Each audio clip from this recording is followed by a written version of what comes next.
pede para ele todo o bem, toda a graça. Tanta gente vê no Frei Josué um instrumento, uma oportunidade de encontro com Deus. Você quer Deus, mas você corre atrás dele, né? Essa miséria ambulante, com todo respeito, viu, Frei Josué? Vamos pedir a Deus que o restaure, que dê forças, que o sustente e que o use como instrumento dele, para a glória dele, para o bem de todos que buscam a Deus. Senhor, bendito sejas por este ministério. Bendito sejas pela hora, pelo lugar, pelo modo, como o teu amor penetrou este coração e mudou os rumos dessa história. Bendito sejas pela história de salvação pessoal do Frei Josué. Bendito sejas. Bendito sejas pela medida de amor que o Senhor foi derramando nesse coração, dia a dia, ano a ano, circunstância a circunstância. Bendito sejas pelo modo como o Senhor foi adestrando suas mãos para a luta. Bendito sejas, porque a cada dia o Senhor foi dando mais. Porque é o Senhor que diz, o critério é esse: fostes fiel no pouco, eu te confio mais. Não é merecimento, é critério vosso. E o Senhor nos dá todos os meios para alcançarmos os teus critérios. Bendito seja. Senhor, eu te peço agora, usa o Frei Josué como tua imagem. Usa-o como tua imagem, como teu instrumento. Põe tua brasa sobre os lábios.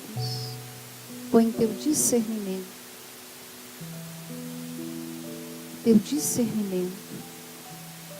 Te pedimos os dons necessários para que o teu povo seja bem servido, seja alcançado. Bendito seja. Ave Maria, cheia de graças, o Senhor é convosco. Bendita sois vós entre as mulheres. Bendito é o fruto do vosso ventre, Jesus. Santa Maria, Mãe de Deus, rogai por nós, pecadores, agora e na hora de nossa morte. Amém. Usa-me, sou a tua imagem. Usa-me, eu quero te servir. Usa-me, sou a tua imagem. Usa-me, ó Filho de Davi.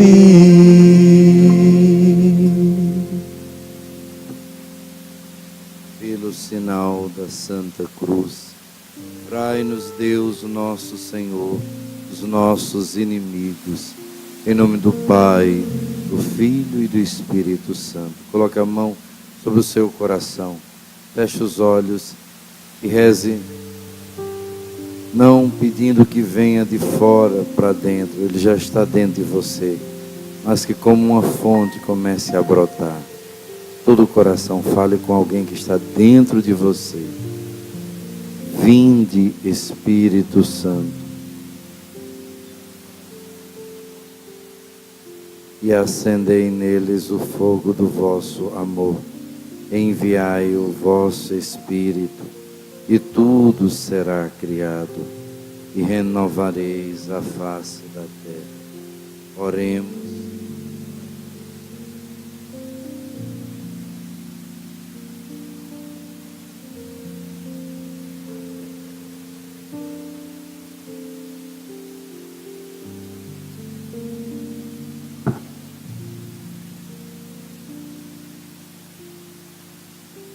Amém. Vamos nos assentar, tome a sua Bíblia. Quem não tem a Bíblia, se dê esse presente.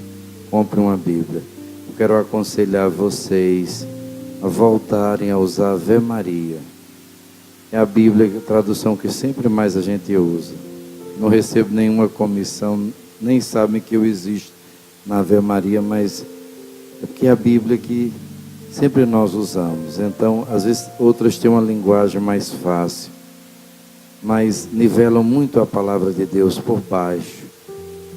Não, a palavra de Deus às vezes fica tão empobrecida que ela perde a sua força. Então, tenha sempre a Ave Maria. Se quer para estudar, você usa a Bíblia de Jerusalém, a melhor que tem. Mas para rezarmos assim, para os encontros, prefira sempre a tradução da Ave Maria.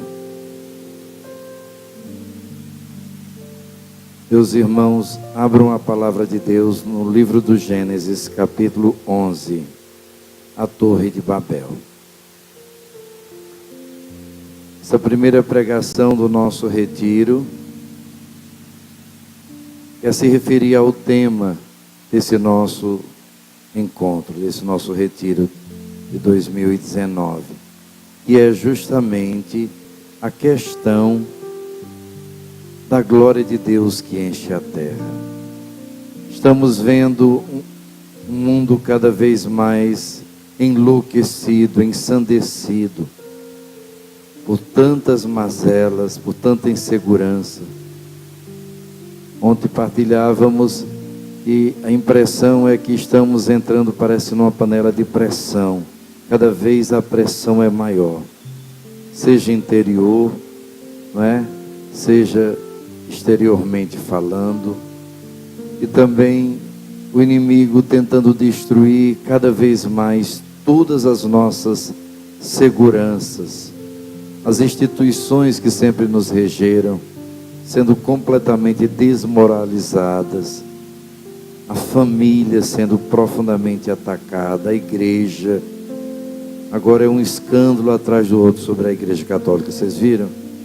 Parece que só existe a Igreja Católica. Você não vê um escândalo de igreja protestante, você não vê um escândalo de espiritismo, dos muçulmanos. Parece que os únicos pecadores são da Igreja Católica.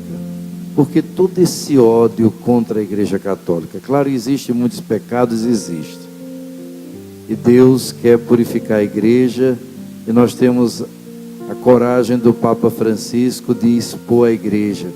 São João Paulo II, Bento XVI pediram perdão, mas o Papa Francisco, além de pedir perdão, ele tem lutado muito pela transparência, para punir realmente os culpados, para extirpar isso que ele chamou de a pedofilia, por exemplo, que ele chamou de os padres pedófilos instrumentos de Satanás, que precisam ser punidos, expulsos da igreja, serem civilmente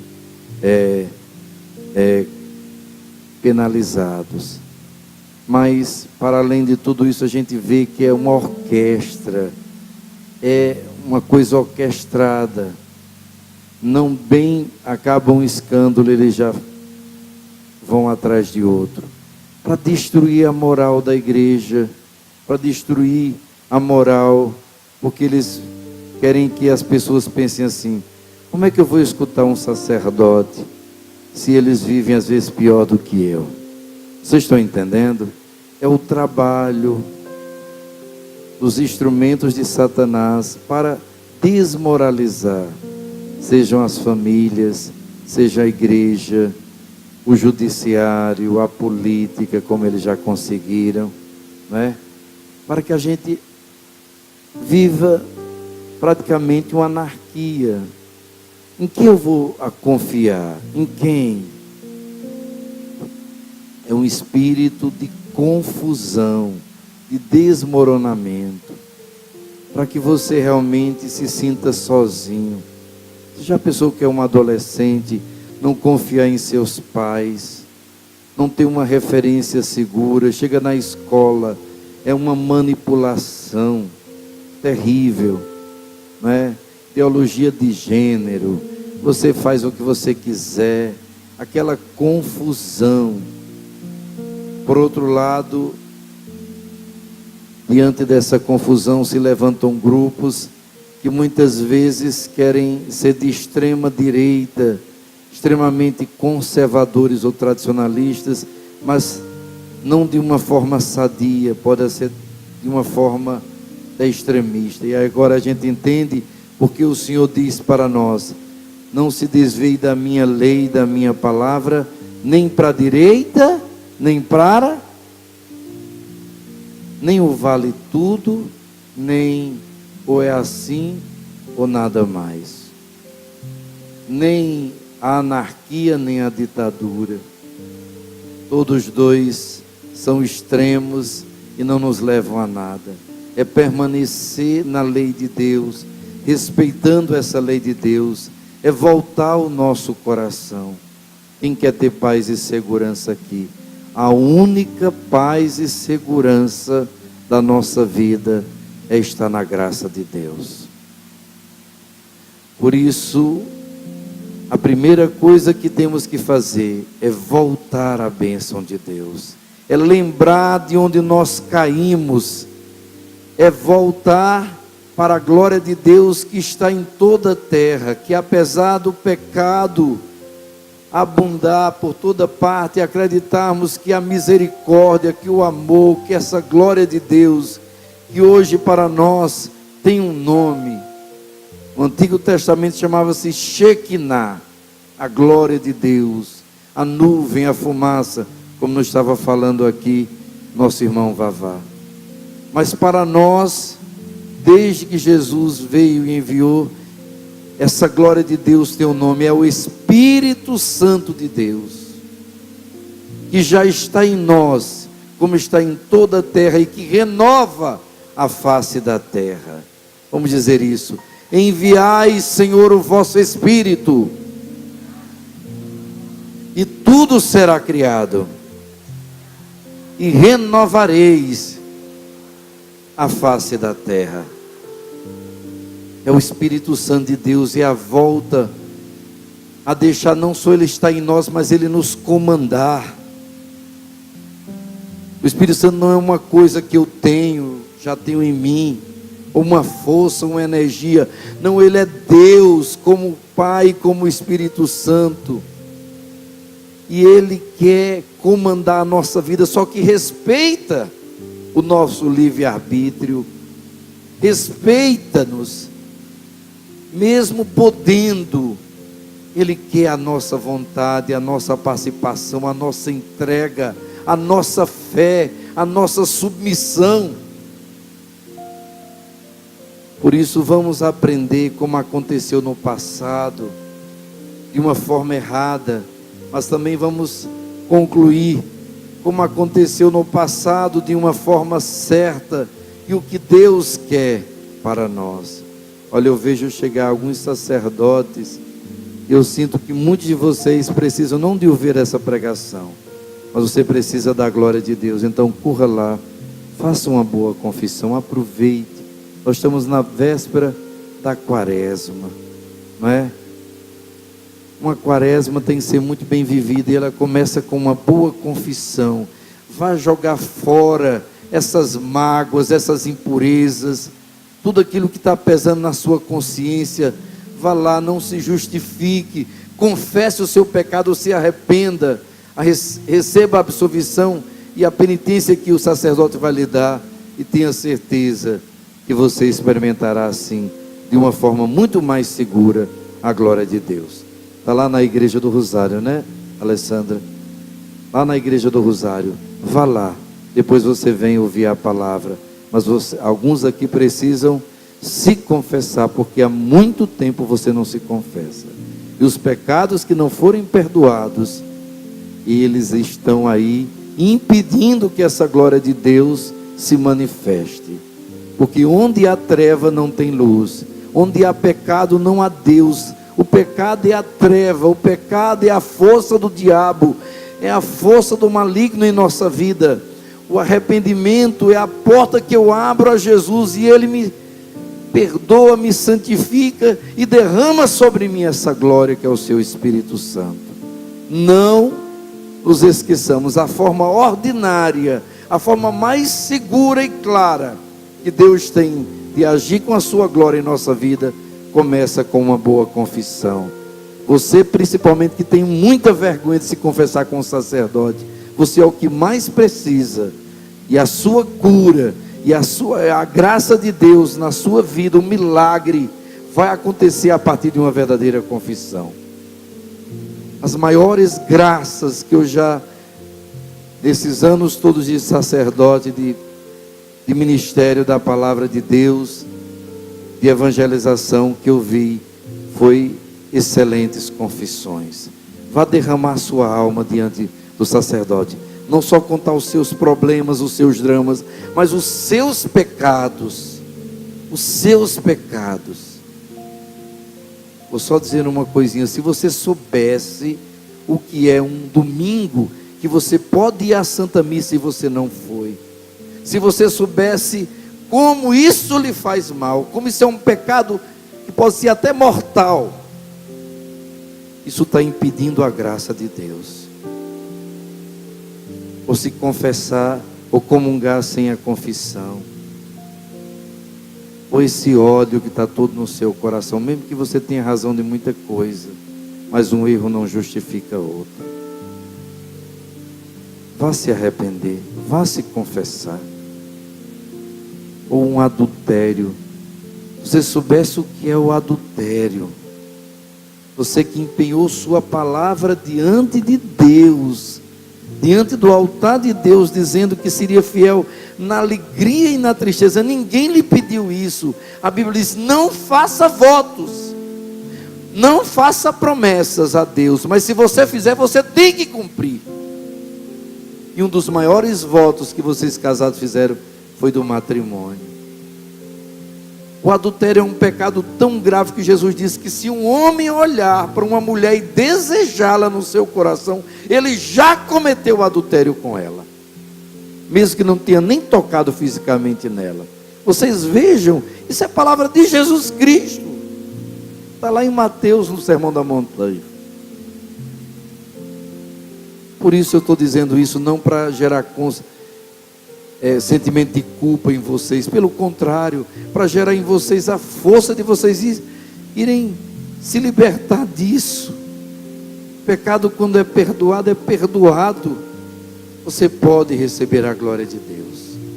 Vá se confessar, aproveite essa graça, porque talvez vai chegar um dia que você precise tanto de se confessar, e você não vai ter um padre. Hoje você tem sacerdotes disponíveis. Isso é uma graça de Deus. Não deixe para amanhã. Nós escutamos esses dias na liturgia: não cometa pecado sobre pecado. Não fique dizendo assim: eu pequei, o que me aconteceu? Não perca o temor do Senhor. Não acumule pecado sobre pecado. Não deixe para amanhã sua conversão. Vá com arrependimento. Faça uma boa confissão e você verá como Deus manifestará a sua glória. Por isso, abramos aí a palavra, Gênesis capítulo 11. Toda a terra tinha uma só língua e servia das mesmas palavras. Alguns homens, partindo para o oriente,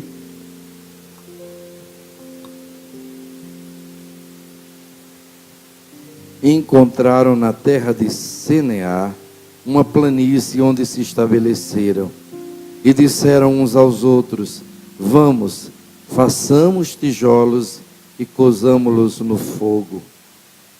Serviram-se de tijolos em vez de pedras, e de betume em lugar de argamassa. Depois disseram: vamos, façamos para nós uma cidade e uma torre cujo cimo atinja os céus. Tornemos assim célebre o nosso nome, para que não sejamos dispersos pela face de toda a terra. Mas o Senhor desceu para ver a cidade e a torre que construíram os filhos dos homens. Eis que são um só povo, disse ele, e falam uma só língua. Se começam assim, nada futuramente os impedirá de executarem todos os seus empreendimentos. Vamos, deixamos para lhes confundir a linguagem, de sorte que já não se compreendam um ao outro. Foi dali que o Senhor os dispersou daquele lugar pela face de toda a terra, e cessaram a construção da cidade.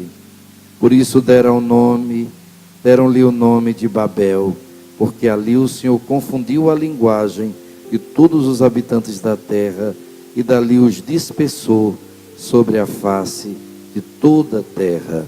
Palavra do Senhor.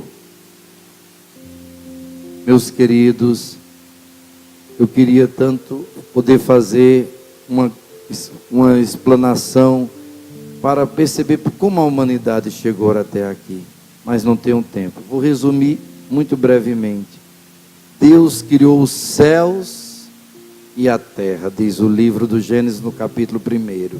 Ou seja, Deus criou suas criaturas invisíveis, e depois Deus criou suas criaturas visíveis. Quando diz o céu, são as criaturas espirituais, principalmente os anjos. Deus criou os anjos, uma multitude incalculável de anjos, de seres que são puros espíritos. Para quê? Para adorá-lo, para servi-lo e para se colocarem a serviço daqueles que Deus futuramente os criaria, o homem, a serviço de sua salvação.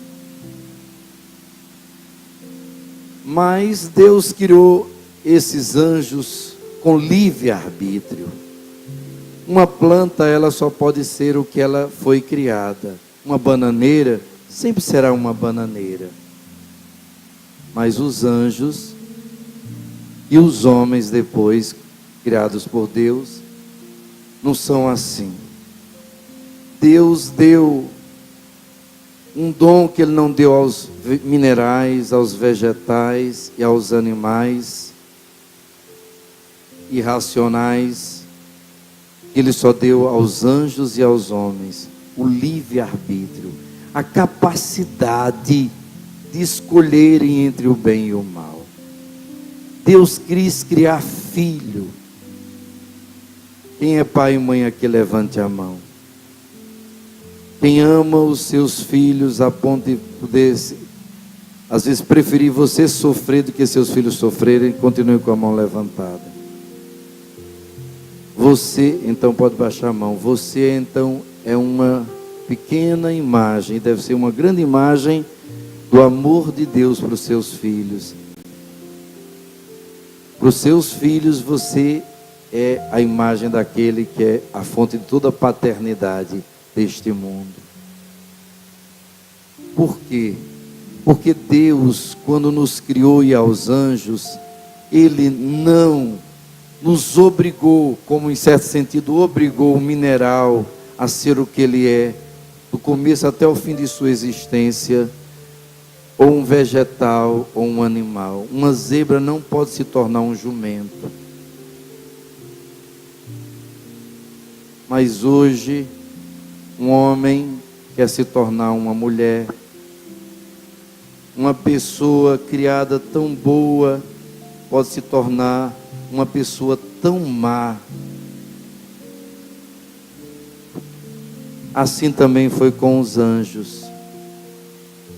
Infelizmente, uma terça parte daqueles anjos liderados por o maior de todos eles que Deus tinha criado justamente para ajudá-los nessa prova, e Ele iria colocá-los para saber se eles realmente queriam ficar com Ele. Eles não quiseram ficar com Deus. Loucamente pensaram assim: se eu posso ser Senhor, se eu posso mandar, se eu posso decidir o que eu quero fazer, por que vou me obedecer? Por que vou ser servo? Por que vou estar a serviço se eu posso querer que os outros me sirvam? Por que ser humilde se eu posso ser poderoso? E a loucura. E a loucura, infelizmente, transformou um anjo de luz Cuidado, tem muitas coisas aí com o nome de Lúcifer. Lúcifer não existe mais. Lúcifer significa feito de luz. Ele não é feito mais de luz. Ele foi feito de luz, mas ele se transformou em Satanás.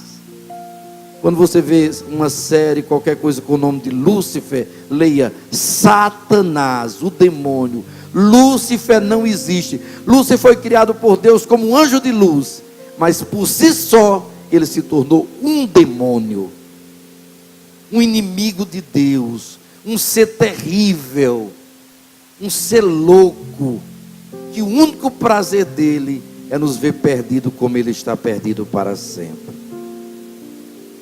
Não existe mais Lúcifer, existe Satanás, e com ele você não queira nem conversa, com ele você não queira nenhuma aproximação, porque se ele foi capaz de uma terça parte desses anjos de Deus derrubá-los, se ele foi capaz de se transformar em trevas, se ele foi capaz de criar o inferno, quem criou o inferno foi Deus? Não, foi Lúcifer ao se transformar num demônio. Ali o inferno foi criado pelo seu pecado, pela sua opção.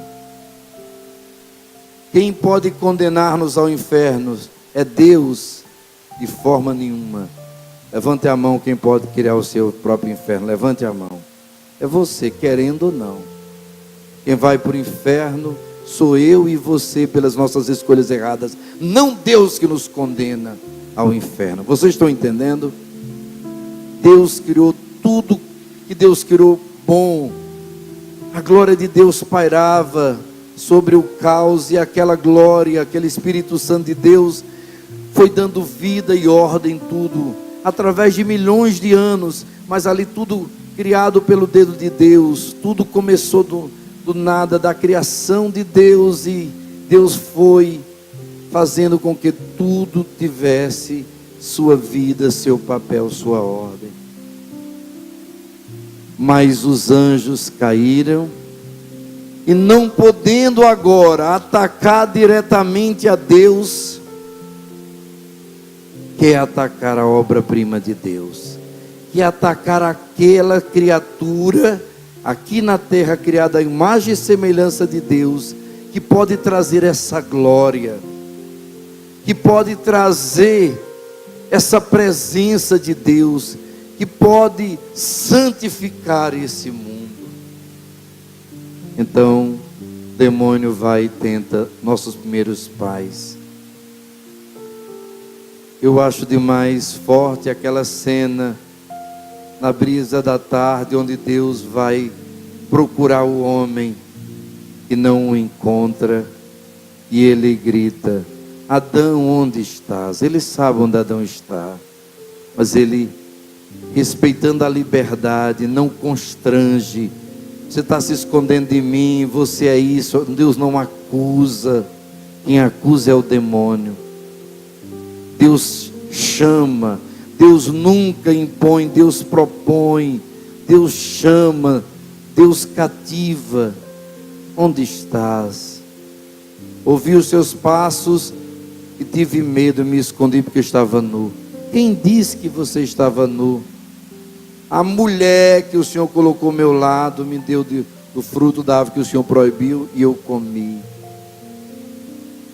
Por que Adão não disse assim: eu pequei? É o que você deve fazer ali na confissão. Eu pequei. Não, eu pequei porque meu marido é terrível.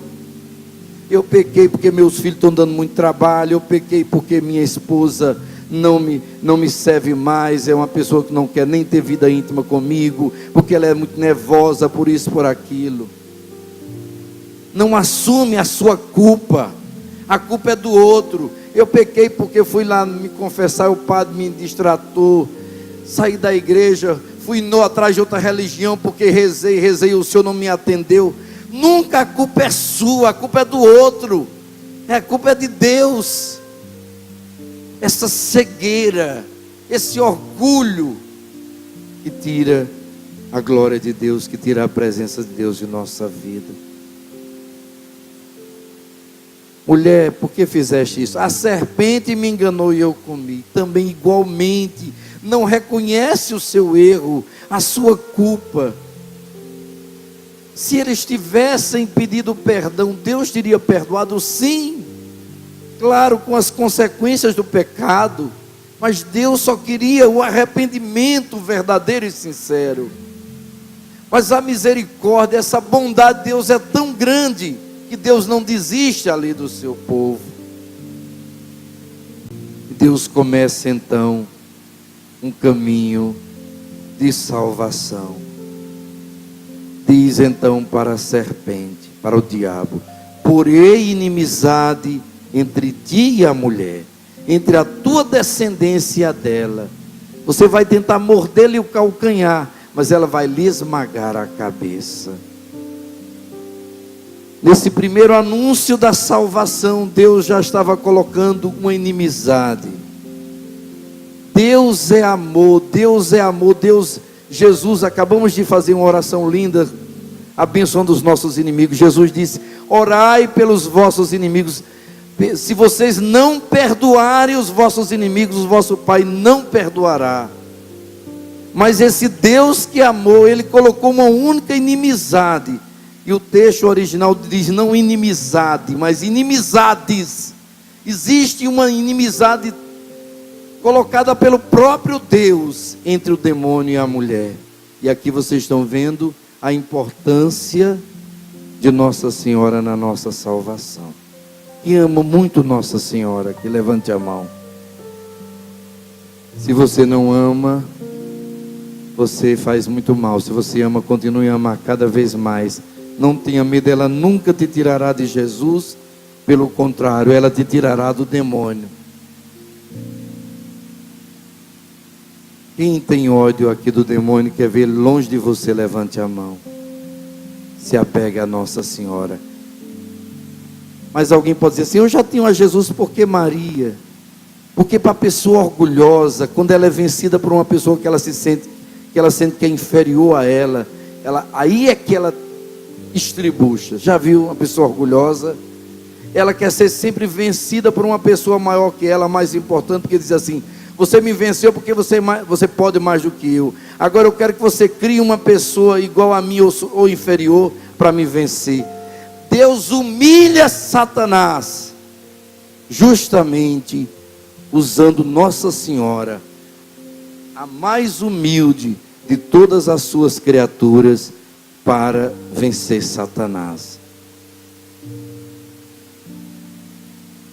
Meus irmãos, e aí Deus começou a trabalhar na humanidade. Deus começou a, mesmo a humanidade crescendo em pecado. Você veja, o que é que o filho mais velho, quem é o filho mais velho de Adão e Eva? Quem é? Quem é o primogênito? Caim. O que é que ele fez com seu irmão Abel? O que é que ele fez? Porque por inveja. Veja o que é inveja. Uma inveja do inferno mesmo. O próprio irmão que mata o seu irmão. Mas Deus diz: quem matar Caim, por isso que a pena de morte é terrível, quem matar Caim vai se ver comigo. Só Deus pode dar a vida, só Deus pode tirar a vida. Deus não permitiu que ninguém matasse Caim. Diz a Bíblia que Ele colocou até um sinal em Caim para quem encontrasse não o matasse. Depois, se você for continuando a ver, a humanidade chegou a um ponto de pecado. No capítulo 6 do Gênesis, chega a dizer, nós escutamos esses dias na liturgia, não é? Que a humanidade estava tão pecadora que Deus se arrependeu de ter criado a humanidade. Quem aqui tem filhos, mais uma vez, peço, levante a mão. Você já passou por uma dor tão grande que, como se você dissesse assim, mesmo que você não está convencido daquilo, claro, você não quer a morte dos seus filhos, mas você diz assim: parece que eu me arrependo de ter tido esse filho. Se eu soubesse que ia ser tanta dor, é tanta dor. Você já pensou que ia ser ver um filho assassino? Imagina, quando eu vejo esses serial killer, essas pessoas que matam tantas pessoas, eu fico pensando na mãe dessa pessoa, no pai dessa pessoa. A dor que uma pessoa dessa passa é a dor do coração de Deus, que chega a se arrepender de ter criado essa humanidade, porque a humanidade está cada dia pior, degenerada, não é? Todo tipo, toda espécie de maldade e pecado. E como falei, onde entra o pecado, entra a miséria. Mas aí o que Deus fez? Vou lavar essa humanidade. Vou lavar, vou extirpar esse pecado, lavando esse pecado. E aí manda o dilúvio, porque encontrou um coração onde a glória dele podia repousar. Como era o nome desse homem? Noé. Um homem agradável a Deus. Quem quer ser Noé na sua casa? Salvar você e toda a sua família desse barco de Pedro, que é a Igreja Católica, que o inferno nunca prevalecerá contra ela. Você está aqui para ser como Noé, encontrar graça diante de Deus. Deus não está aguentando mais tanta sujeira. Só que Deus prometeu. Quando ele terminou o dilúvio, ele colocou o arco-íris e ele prometeu, fez uma aliança que nunca mais destruiria essa terra com água. Mas Deus não está suportando tanta maldade e tanto pecado. Ele quer encontrar muitos Noés, que sejam homens e mulheres de Deus, fiéis a Deus, com uma vida de oração, de consagração a Deus, que atraiam sobre si a misericórdia de Deus, que atraiam para esse mundo a bondade do Senhor, a sua grande misericórdia. E aí Deus pode fazer uma aliança, pode limpar. Feche os seus olhos por um momento. Imagine não aquele dilúvio, mas o sangue de Jesus Cristo. Se quando depois do dilúvio Deus colocou o arco-íris, agora esse arco-íris colocado no alto, nas alturas, é a cruz de nosso Senhor. Essa cruz que, como a Remido diz, está levantada. A cruz está de pé, levantada sobre essa cidade, sobre esse estado, sobre esse Brasil, sobre o mundo todo. A cruz de Cristo é a grande aliança. E o seu sangue é esse dilúvio que lava, que purifica, que limpa de novo. Diga: Senhor, encontre em mim, Senhor, pelo sacrifício do teu Filho Jesus, um novo Noé. Alguém que o Senhor possa confiar essa missão de trazer a tua glória para o meu coração, para a minha família, para essa humanidade. Dá-me a graça de recomeçar. Meus irmãos e irmãs queridos, Deus encontrou Noé, fez uma aliança com Noé. A humanidade começa a se desenvolver de novo. E já no capítulo 11, como nós acabamos de ler, a humanidade de novo degenera. Parece que quanto mais Deus abençoa, parece que quanto mais Deus dá os seus benefícios, nós ofendemos a Deus. No lugar de voltarmos a Deus e nos alegrarmos. Eu lembro de uma historinha, é claro, é historinha com S, né? Uma historinha, mas dá para você entender. Vejamos. São Pedro, Jesus disse assim: Pedro, vá à terra, vá lá ao sertão, vê como é que o sertão está. Senhor, as pessoas estão já 3, 4 anos sem chuva, está uma pobreza, uma miséria. As pessoas estão fazendo penitência, colocando pedra na cabeça, lata d'água e subindo os cruzeiros, fazendo romaria, procissão, estão se confessando, fazendo parte das santas missões. As pessoas estão buscando o Senhor. Senhor, por favor, ajuda, manda chuva, manda prosperidade, manda bênção sobre o sertão. Pois não, Pedro, eles estão buscando, eu vou responder às suas orações. Mandou uns 3, 4 anos de uma chuva maravilhosa. O povo. Pedro chegou, as igrejas vazias, ninguém rezando, todo mundo nos carnavais da vida, aprontando, gastando dinheiro com cachaça, com farra, todo tipo de festa, as pessoas só atrás de vaidade, de modismo. Aí Pedro disse, voltou muito desanimado: Frei, Senhor, o Senhor tem que mandar um tempo de seca, senão esse povo não se converte não. É assim ou não é, meus irmãos?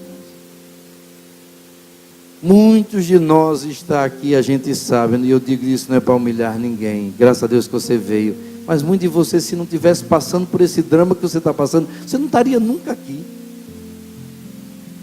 Infelizmente, essa é a nossa natureza estragada. A gente gosta do que é terreno, a gente gosta do prazer, dessa felicidade momentânea, aqui e agora. A gente quer vida fácil, vida boa. Olhe, eu sou filho dessa terra, dessa região. Eu me lembro, minha família, como tantas famílias, muito pobre. A gente desde pequeno tinha que estudar e trabalhar. Eu já contei a vocês tantas vezes, comprava garrafa, serviço tão humilhado. A gente comprava garrafa, mãe lavava, aí para dar para essas distribuidoras de cerveja, de outras bebidas, aquelas garrafas de manteiga, lembram? Um trabalho terrível para ganhar um tostãozinho. Só que graças a Deus nós tivemos uma melhora muito grande. Todas as famílias, sim ou não, gente? Olha como foi a vida difícil na roça, do seu pai, dos seus avós. Sim ou não? Quem aqui vem da roça? Sua família pelo menos vem da roça. Você já nasceu na cidade. Quantos de nós nasceu em casa? E nossos pais mais ainda. Não tinha hospital, não tinha essa sociedade, era tudo parteira. Era assim ou não é? Só que o trabalho, a pobreza, o sacrifício nos ensinou a ser pessoas que lutavam. Mas os nossos filhos não. Qual um dos grandes males? Já nascem com tudo. Já pensou, um menino de 5, 6 anos, você dá um pequeno computador para ele, um celular. Ele já sabe fazer tudo. De primeiro, para a gente pecar na nossa juventude, no começo da nossa vida, não é? Deus o livre, pornografia era a coisa mais difícil de se encontrar. Além de ser um pecado tão grave, todo mundo combatia, se encontrar, tinha nada com imagem, assim, era uma revista, e olha lá, Deus sabe, se o pai, se a mãe pegasse, a sua que seria. Hoje em dia você está na mão, isso vai corrompendo. Olha, vocês, um dado aqui para vocês, sabe por que muitos casamentos se acabam? Porque o homem está impotente. Sabe por que ele está impotente aos 35 anos de idade? Porque ele é um viciado em pornografia e masturbação. No fundo, ele prefere mais se masturbar, mais viver aquela sexualidade virtual doentia, egoísta, que ele se acostumou, do que ter uma relação com sua esposa. Isso não se diz, mas isso se vive. Chega um momento que ele quer experimentar todo tipo de prazer, porque é uma pessoa.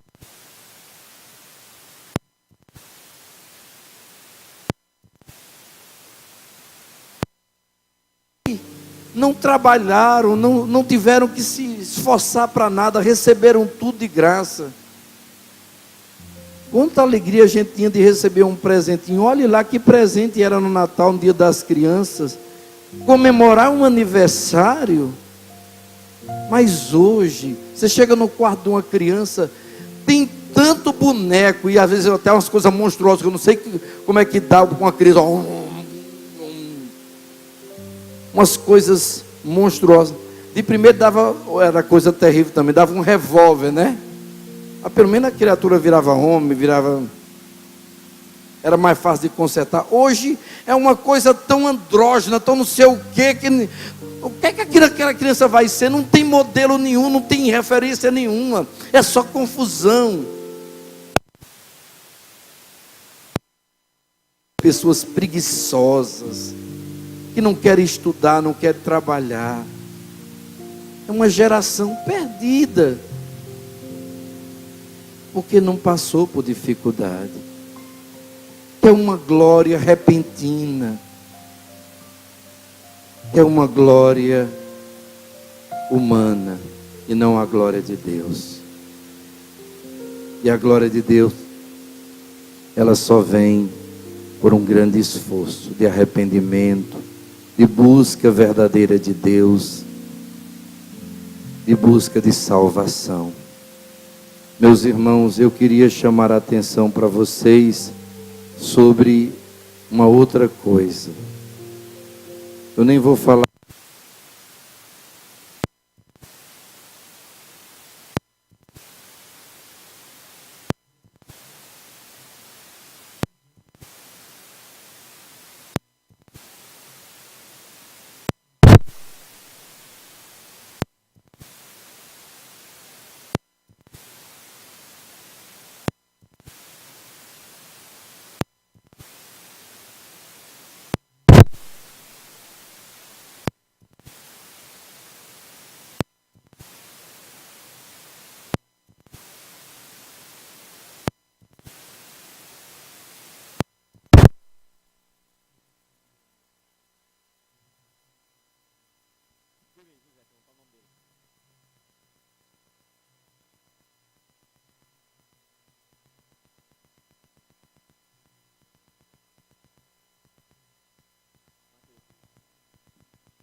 Deixa eu fechar mais, Mateus, aí, número 2.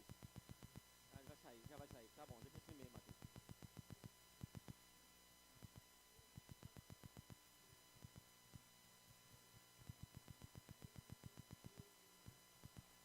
Na tua, Zé.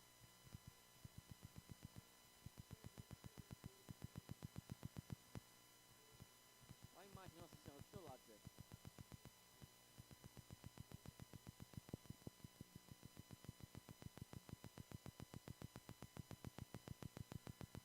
Mateus.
Que pregam a caridade, você tem que fazer o bem.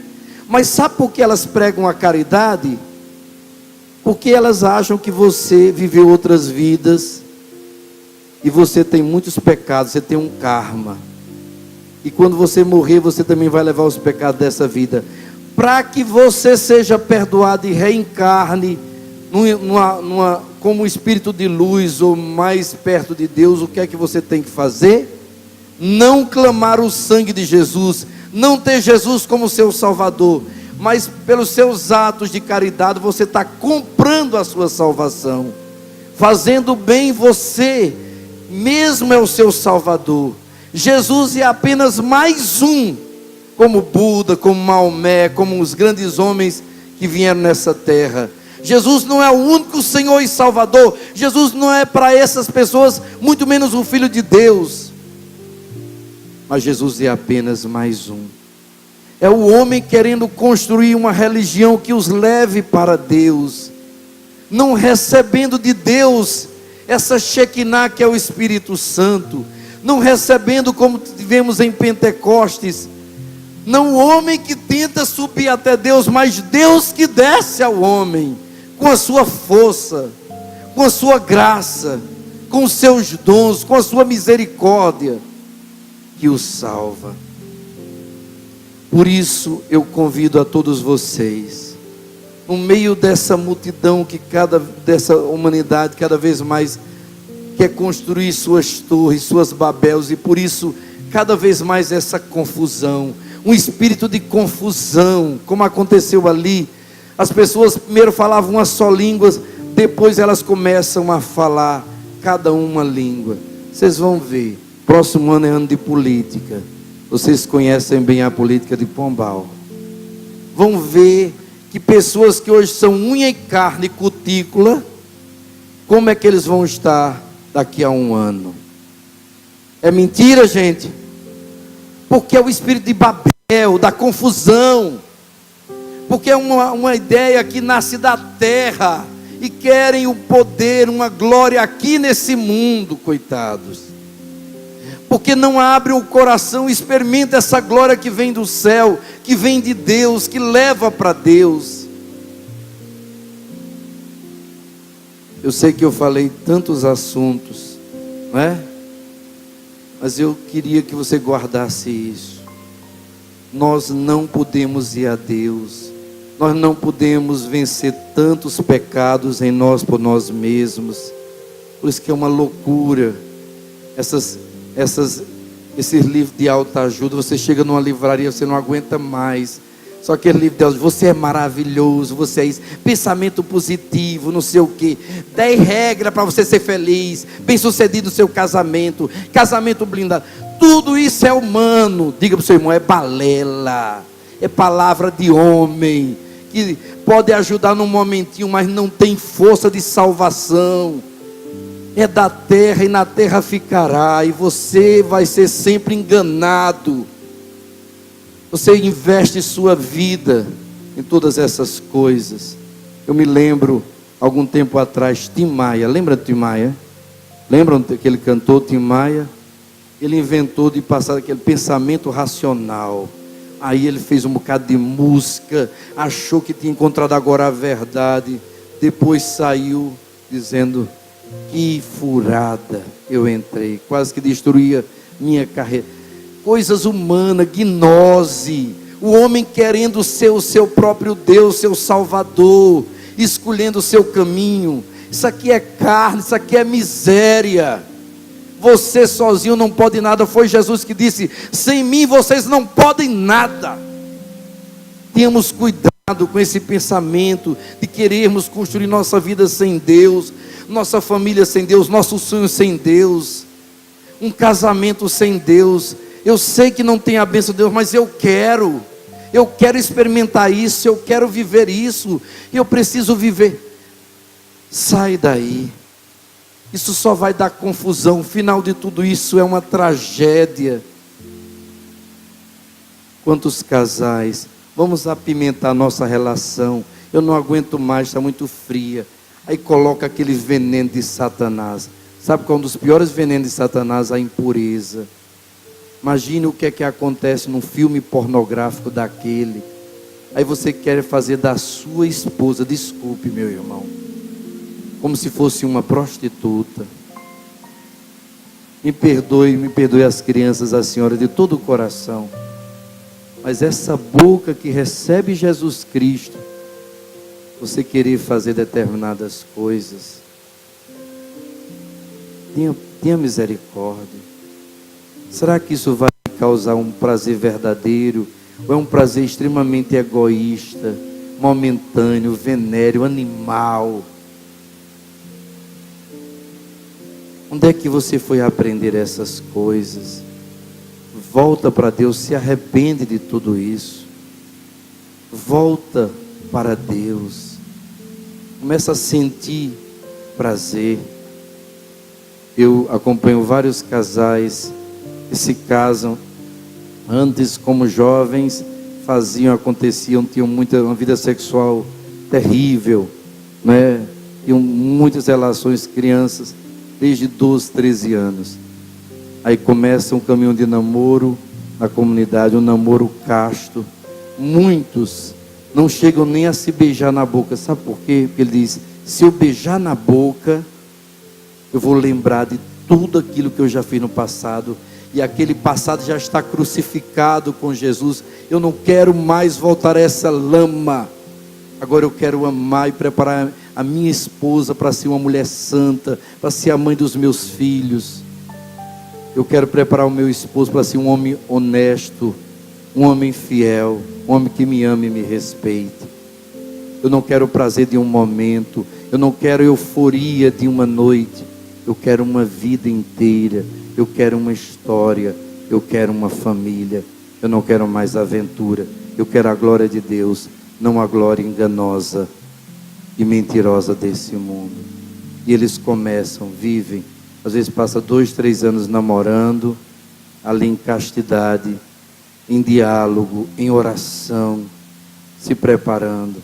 Quando se casa, quantos vêm dizer para mim: Fei, na minha noite de núpcia, e passam às vezes as 3 noites, já ouviram falar da história de Tobias e Sara?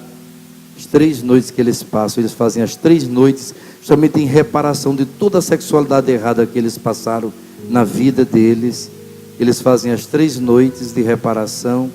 Quando chega na 4ª noite, eles consomem o casamento. E eles dizem para mim: Frei, foi como se eu nunca tivesse tido uma relação sexual. Foi como se eu pudesse ali entregar minha virgindade de novo. Eu nunca senti um prazer. Eu nunca pensei que uma relação sexual na presença de Deus fosse tão prazerosa, fosse tão maravilhosa. Quem quer essa glória de Deus? Não só aí, mas em todas as áreas da sua vida. É possível, meus irmãos. Alguns pensam que é alienação, que é loucura. Para o mundo isso é loucura, mas isso é uma felicidade tão grande. Ter amigos verdadeiros, que vão fazer esquecer vocês aqueles falsos amigos, aquelas pessoas que te levaram para o buraco e depois deixaram você lá. Encontrar amigos e irmãos verdadeiros, que lhe amam, que vão lhe ajudar, que vão estar com você na hora mais. Quem quer ter amigos verdadeiros? Quem quer ter um dinheiro abençoado no seu bolso? Um dinheiro que o seu salário se multiplica, sabe? Parece que cada vez que você vai usando, mas Deus vai abençoando e dá para tudo. Quem quer ter essa bênção? Esta é a glória de Deus, não é? A glória de Deus de ter paz. E você, quem quer deitar e dormir, descansar, um sono tranquilo e restaurador, porque eu durmo, mas meu coração vela, porque Deus vela por mim. Ele é o meu guarda, é o meu vigia. Quem quer ter a paz de poder andar, ir e vir, a segurança que você está debaixo da proteção do Altíssimo, diga eu. Esta é a glória de Deus. Faça o processo inverso. Não queira você ir a Deus. Peça que Deus venha a você pelo Espírito Santo.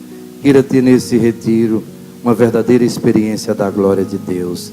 E Deus vai restaurando, ou voltando de novo a restaurar. E você vai sentir aquela mesma felicidade que você sentiu um dia e talvez perdeu porque se afastou dele. Mas ele voltará e a glória de Deus se manifestará.